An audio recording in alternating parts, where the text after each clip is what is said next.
this is Storytime with Shivi. I'm going to be reading you guys a story called Trudy's Rock Story. It is by Trudy Spiller, and the illustrations are by Jessica Vaughn Inerbner.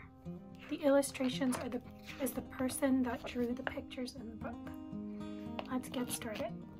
When Trudy was a little girl, she lived with her 4 sisters and 3 brothers.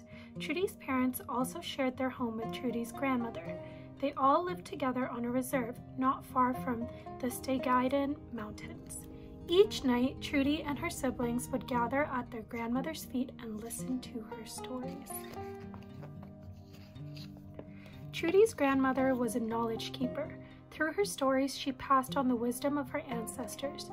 She made her friends and family knowledge keepers by asking them to remember and share the lessons she taught them. We call this practice Antmakshana. While the grandmother told the children stories, she would mix soap berries together until they stiffened like whipping cream. She called it Indian ice cream, and it was delicious. While grandmother told the story, she scooped out ice cream and handed it to each child. Trudy's grandmother told a story about using the rocks of Mother Earth to solve a problem. She told the children that when their hearts were heavy with sadness or anger, they could use a rock to feel better. Trudy listened very carefully. When you are out on a walk and you find a rock that catches your eye, it is meant for you.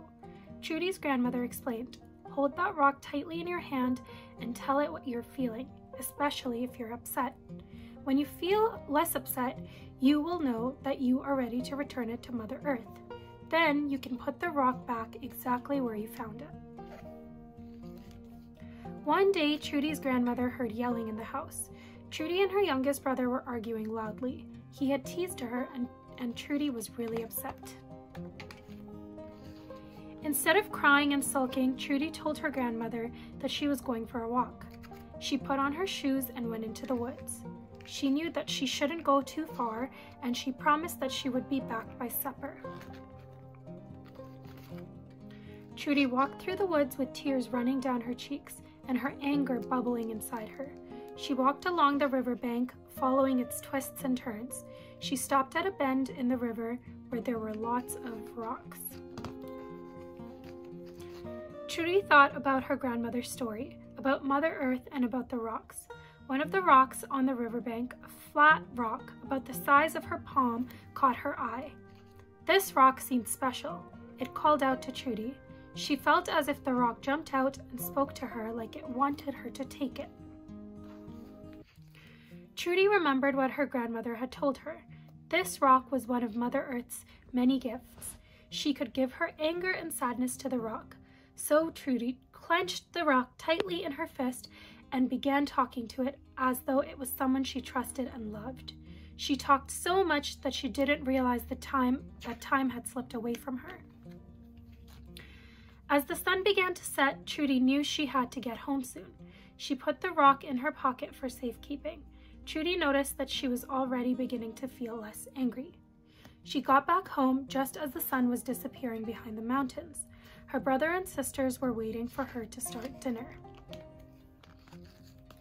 For the next few days, Trudy carried the rock with her wherever she went. Whenever she felt upset, she took out the rock in a clenched fist and spoke to it. She told it about the argument with her brother. The more she spoke to it, the better she felt. Thanks to the rock and Mother Earth, Trudy's heart felt lighter. She remembered what her grandmother had said about returning the stone to its place in nature. She told her grandmother she was going for another walk. Trudy walked along the riverbank, following its twists and turns, this time with a much lighter heart. Soon she came back to the bend in the river, where she had found her special rock. Carefully, Trudy placed the rock back in the place where she had found it. She returned it to Mother Earth, who had given it to her when she needed it the most. She thanked the rock and she thanked Mother Earth for helping her feel better when she was upset. Trudy had learned a valuable lesson. Mother Earth would help her deal with her negative feelings whenever she needed.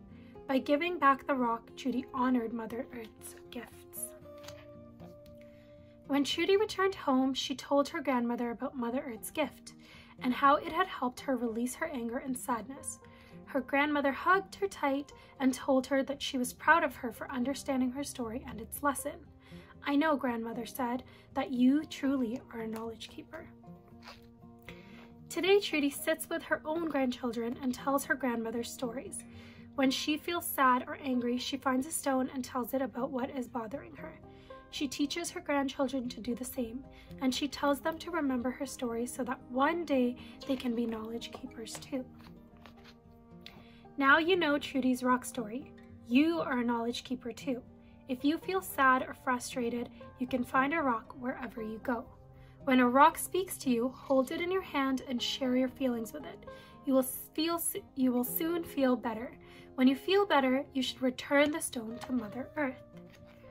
Mother Nature has many wonderful gifts to share. To find them, you must look, listen, and honor the beauty that is all around you. The end. Okay, so now that we have listened to the story, I'm going to ask you guys a few questions. So what did Trudy's grandmother do? Question number 2. Why did Trudy look for the stone? And last question, question number 3. What do you think Trudy said to the stone that she found? Okay, if you have your answers, leave them in the comments below. Thanks for listening.